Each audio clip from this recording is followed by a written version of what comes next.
Okay, class. In this part of the lecture, we'll get into conditions or valve disorders. So, some general symptoms that we'll see kind of across the board, and we'll get into this when we start getting in specific conditions for all valve disease. So, you're going to see, potentially some issues with fatigue or dyspnea or intolerance to exercise. And again, anytime that we're affecting pressures in the heart, whether we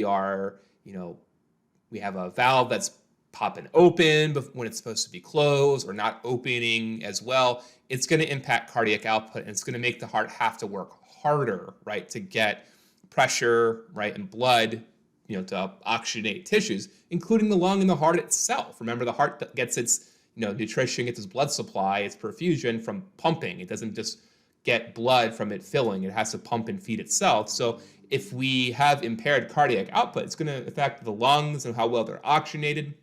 It's going to affect how hard the heart's working, and it's going to affect the perfusion to the heart too, in addition to the muscles. So fatigue, dyspnea, these are things that we often see.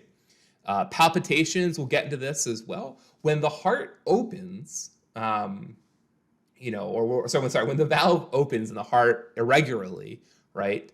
Or if there is backflow from a valve that doesn't open too well, that's stenotic, it's going to cause pressure to shift, and it may cause morphological changes, which we call remodeling, right? It starts, causing the heart to either get too thick or to dilate.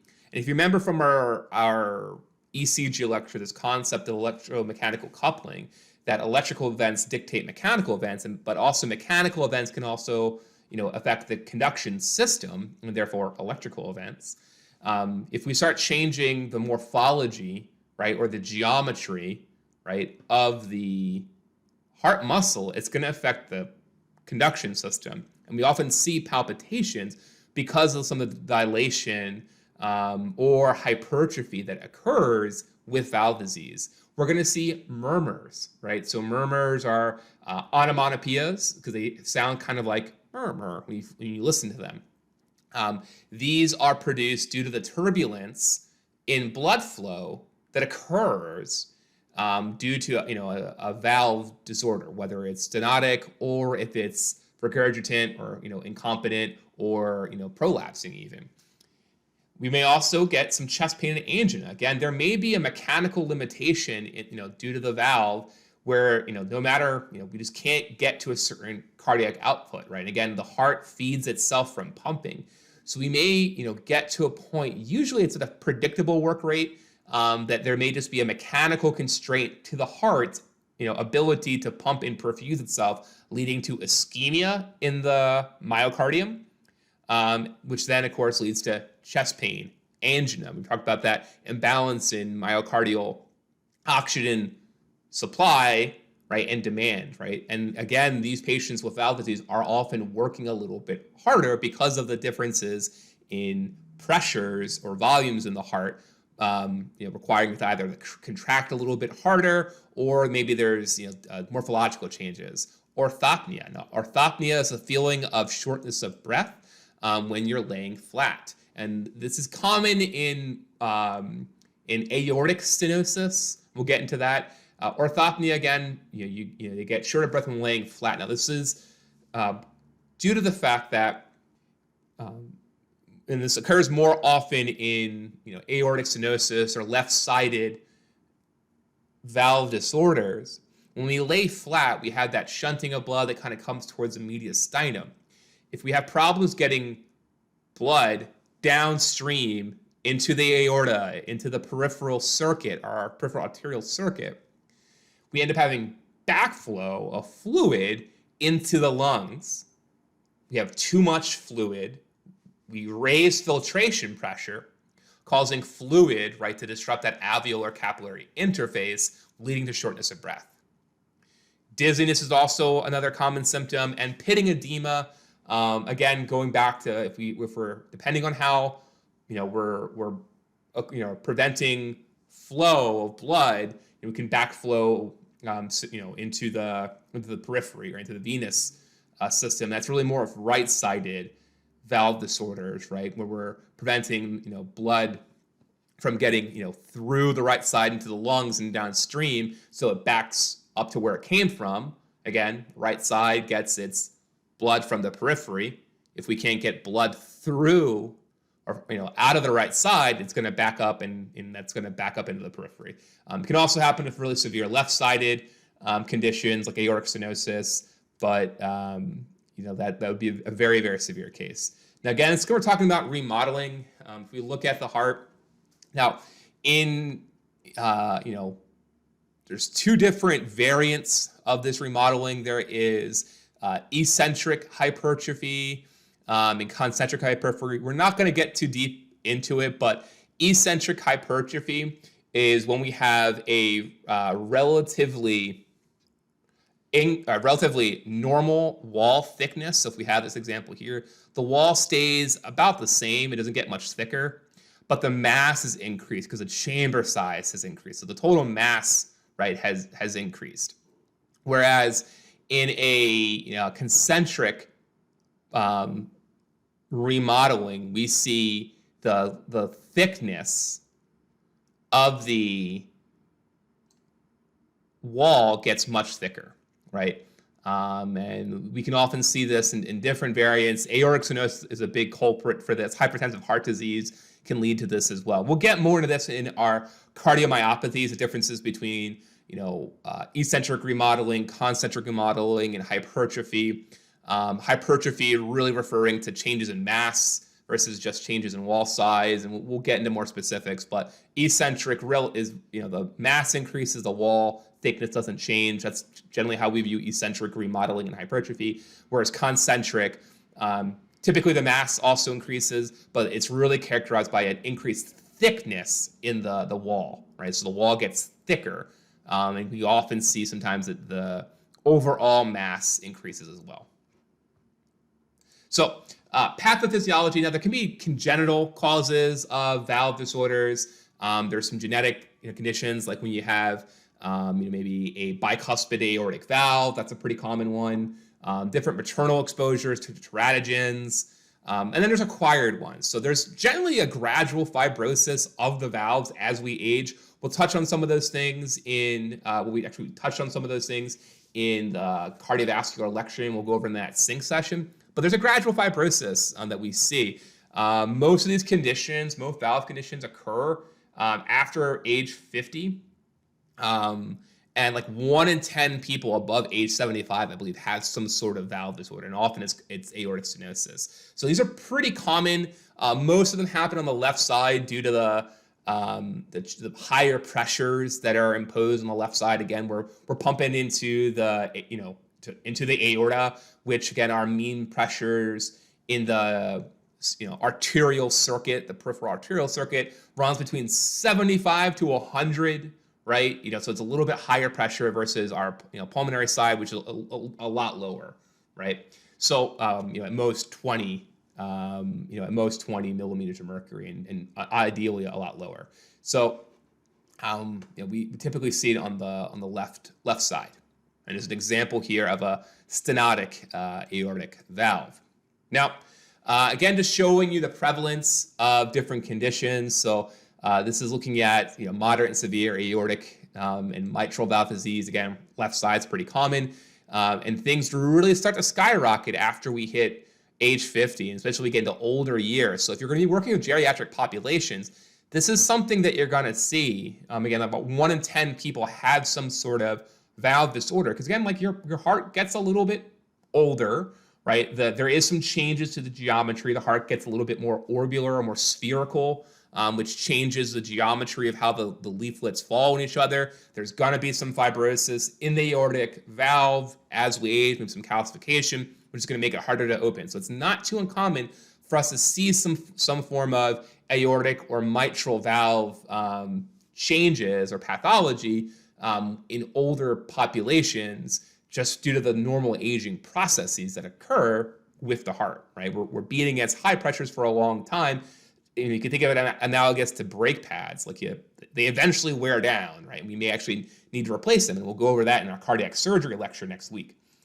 So again, just looking at different types and distributions. Aortic stenosis are probably our most common one that we see overall. Mitral valve regurgitation is also something that we see pretty common. Again, left sides are generally where we see most of the issues, and we'll get into specifics on those. So the first condition we will touch on, if I can get to the advanced, there we go, is mitral valve stenosis. So this is, stenosis is a narrowing and thickening of the valves, so the valves don't open as easily.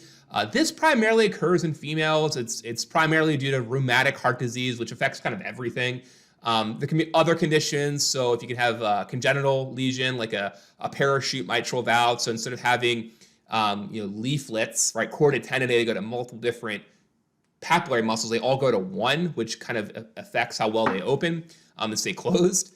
And then you've got, you can have calcification of the ring that surrounds the valve. So again, this makes it harder to open. And then there's certain infective ones. So fungal infections. So this is one of the reasons why actually it's interesting. We find that, when you have dental work, sometimes you can get these infections to the valves that spread down there. So that's why quite often your dentist will take an x-ray before, doing any procedures to see if there's any issues with, with bacterial growth.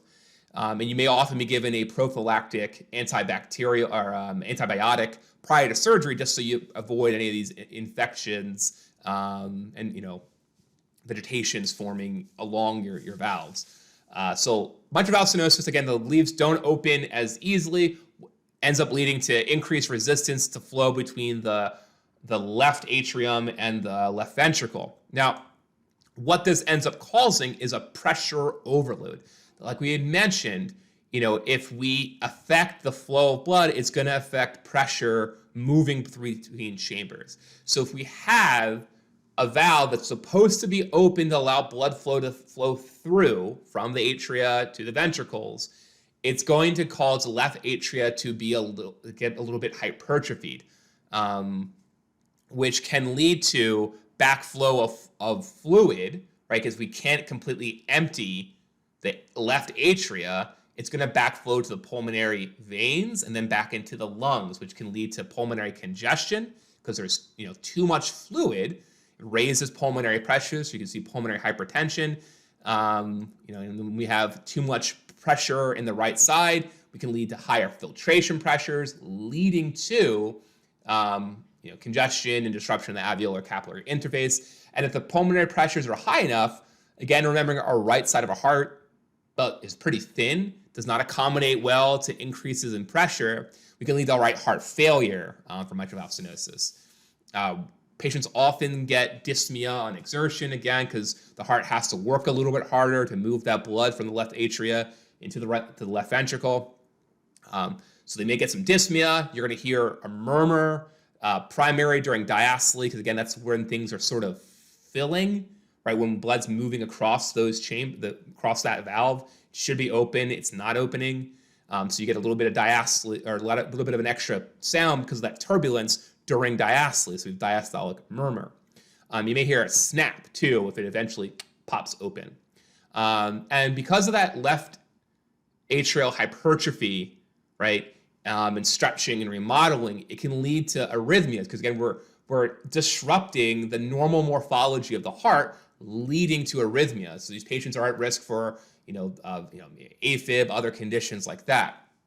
Now, often the body just compensates to this, so really early on, you don't get many symptoms. And if it's severe enough, you may have surgery. Most patients may be managed medically, anticoagulants if they develop a high risk for clots, or antiarrhythmics if they start developing dysrhythmias. Now, then we've got mitral valve regurgitation. It's actually fairly common in most people above 55, and we showed that graph. Again, as you age, your heart gets a little bit more spherical. Normally, it's a little bit more oblong, right? More oval shaped. When we're younger, as we get older, it's more round. That causes the leaflets in our mitral valve to not fall, as close in proximation, right, or flush to each other, which can cause a little bit of leakage that was a tricuspid. Here's a mitral valve. It can cause the leaflets to pop open when they're supposed to remain closed. Remember, our AV valves, our mitral valve and our tricuspid, we're talking about the mitral valve in this example, supposed to be closed during systole to keep the ventricles a closed chamber, to create enough pressure to eventually cause the aortic valve in this example to open. If this pops open, you're going to have volume and pressure shoot back into the left atrium, again causing some hypertrophy, some stretching of the left atria. It dilates through that back pressure, which is going to lead to maybe some of those arrhythmias if we end up, causing disruptions to the conduction system. It's going to make stroke volume. It's going to make cardiac output impaired, so the heart has to pump a little bit harder to maintain stroke volume. Most patients, again, similar to mitral valve stenosis, if they are, if it's a minor case, you get a little bit of regurgitation. And again, regurgitation just means backflow, or incompetence, the same thing. It's an incompetent valve, or maybe you can think of an incontinent valve. It's an incompetent valve that's not doing its job and causing backflow. If it's minor, you might not get any symptoms because the heart will compensate. If it gets severe, the patient may be managed medically. If it's very severe, they may go in and replace the valve or fix it. And we'll talk more about that next week. So again, mitral valve regurgitation, you end up seeing this backflow of pressure and fluid during systole because the mitral valve can't stay shut as the ventricle contracts. Now, mitral valve prolapse, similar to mitral valve regurgitation. They're not exactly the same. Sometimes you can see a little bit of both because regurgitation just means that there is backflow across the valve. Prolapse is where you get the valve flaps open, pops open during systole. So with regurgitation, you get a little bit of, it's often due to a leaflet not, being in contact with each other anymore. It can be a lot of different causes. Prolapse is you get, the chordae tendineae are so weak that they pop open during systole because, again, the pressures here are so high. If these chordae tendineae aren't strong enough, right, it's going to pop open and you get a big jet of pressure. Same thing is going to happen with typical regurgitation where you've got dilation of the left atrium. You may get some pulmonary congestion because that's going to bring some fluid right back into those pulmonary veins and pressure, which is eventually going to go back to the lungs, leading to maybe some issues with pulmonary hypertension, pulmonary congestion. Patients will also get dyspnea on exertion because, again, the heart has to work a little bit harder because we're losing some of that pressure, we're losing some of that volume back up into the left atria that should normally be going into the aorta. So it's going to make it a little bit harder for the heart, one, to pump blood to the rest of the organs, rest of your muscles, as well as to itself, right? So these guys get a murmur as well. It sounds very similar to the murmur that we hear during mitral valve regurgitation, which occurs during systole, because again, that's where the disruption occurs.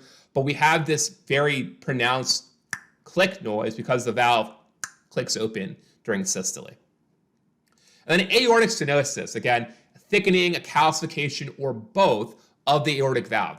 It's very common in older population, about 25% of the elderly population over 65. Again, we can see multiple different causes. Most common is, again, it's just gradual calcification of the valve as we age, and we think it may be due to the high pressures we see, that the valve has to work against your entire life. But there can be rheumatic causes, there can be congenital causes to it as well. And again, it's just a graph just showing what we see here. Now, in terms of age breakdown, now, aortic stenosis, you end up having a volume overload, right? Because if the aortic valve does not open, right, if it's stenotic, it's not opening as well as it should be, it's going to cause the ventricle to either stretch or hypertrophy to get that fluid and that volume out, right? That's because we have a higher resistance in this valve, making the left ventricle work harder. So again, a little bit of dyspnea, maybe even a suppressed blood pressure response, because again, if we're getting to higher heart rates, right, and we're having a higher demand for that pumping performance, if we have impaired pumping performance at baseline, right? The heart has to work harder to even maintain blood pressure or stroke volume, which is a corollary to systolic blood pressure. They may get to a mechanical constraint where they just can't keep up the stroke volume, right? So we actually end up seeing an exaggerated heart rate response in patients with aortic stenosis and a suppressed blood pressure response, specifically systolic blood pressure, because of that relationship between stroke volume, right, and systolic blood pressure. They're sort of related to each other. So if you got, impaired flow across the aortic valve, because of that mechanical limitation to the stenotic valve, blood pressure response is going to be a little bit impaired. Now, again, you're going to get that orthopnea because when we lay down, we have more volume coming towards the mediastinum, towards the heart. If we already have volume overload because of this stenotic valve, we put more volume into the heart, it's going to backflow. And if it's, backflowing out of the left ventricle, left side, it's going to backflow into the lungs, disrupting the alveolar capillary interface, leading to shortness of breath because we're disrupting the exchange of gas. And these guys will also have a systolic murmur because the murmur is occurring as blood's sort of moving across, right, the valve, because it's just creaky, it's calcified, hard to open. Now, aortic regurgitation, very similar to what we were talking about in regards to, mitral valve regurgitation. So common causes, we're looking at, congenital rheumatic endocarditis, chronic hypertension. Basically, we get a volume overload because when the heart is supposed to be relaxed and refilling, we get a jet of pressure and volume through a aortic valve that's supposed to be closed that is now open, right? So we get, again, volume and pressure back into the heart when it's supposed to be in relaxation from the aorta because the aortic valve can't stay closed, right? It stays open during diastole. Remembering, during diastole, the aortic valve is supposed to be closed. It opens during systole.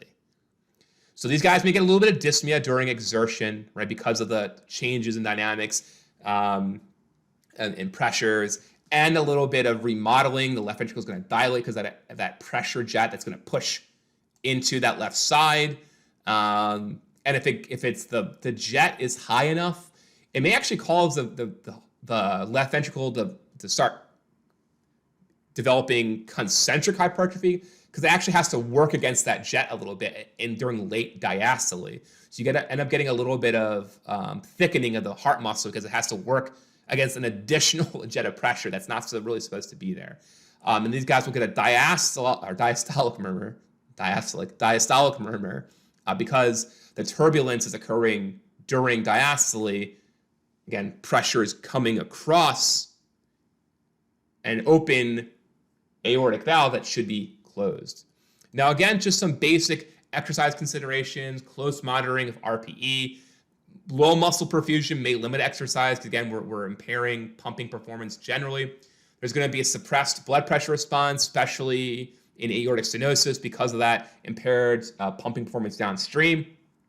And maybe an exaggerated heart rate response to compensate for that reduction in stroke volumes contribution to cardiac output. Remembering cardiac output, Q, right, equals stroke volume times heart rate. If you got a really impaired,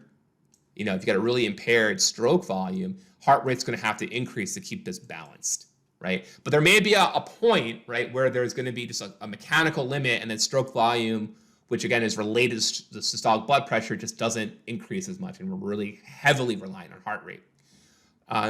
These patients often will report some angina, right? It might be a symptom, but it's at a predictable intensity or workload, right? So it's not like they have an ischemic block in the arteries. There's just a limit to how hard this heart can work because it can't keep up pumping performance to feed itself even, right? We lose some stroke volume, heart rate goes up higher, which also increases the demand on the heart. So we may get to a point where, again, myocardial oxygen demand is just so much higher than we can supply, and we're going to get a little bit of ischemia in the heart, a little bit of angina, again, not due to coronary artery disease. It's due to a mechanical limitation in the heart. And again, generally most patients do pretty well, but if they're symptomatic at rest, like they're not appropriate for exercise. Real quickly, we'll get to pericardial disorders. So pericardial disorders, pericardium, again, we got this 2 layers of fibrous, the pericardium, epicardium. Within the pericardium, we've got 2 layers, our fibrous, the outer layer, serous, which lines the heart, lines the back side facing the heart. And then we've got the epicardium, which lines the heart. So fibrous, which is the outer shell, kind of protects the heart. And then we have the inner lining or inner surface, the serous pericardium. And then we have our epicardium, which is that layer of connective tissue, smooth connective tissue. And that all gets to the pia mater in the brain that lines the outer part of the heart. Now, we've got